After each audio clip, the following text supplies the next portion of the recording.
మీ బల్లల్లో పాసుందా? కావలసినంత ఉంది. మీ tooth paste లో ఉప్పు ఉందా? ఉంది. సరే పదండి మేడం, ఇంకోసారి వద్దామా? టూత్ పేస్ట్ లో ఉప్పు ఉందా లేదో పక్కన పెడితే ఆ గేట్లో పాము ఉంది.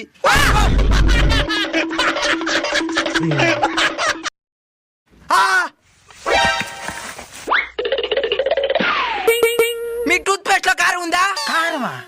వీళ్ళేదో ప్లాన్ తో వచ్చినట్టున్నారు. ఉంది. ఉందా? మీ టూత్ పేస్ట్ లో చింతపండు ఉందా? ఉంది. మీ టూత్ పేస్ట్ లో బిర్యానీ మసాలా ఉందా? ఉంది. ఏంద్రాన్ని ఉందని చెప్తున్నావా? ఈ విధంగా ఉంటే మేము ఎట్లా పేస్ట్ మీద? మేడం వీడు కావాలనే నాటకాలు చేస్తున్నాడు మేడం. రేయ్ నువ్వు ఏ బ్రాండ్ యూస్ చేస్తున్నావు? సిపిరా. మేడం భయపడద్దండి మేడం, ఇప్పుడు అడుగుతాను చూడండి. మీ యాప పొలంలో చక్కెర ఉందా? యాపల్లో చేతులు దగ్గర తగ్గిరా.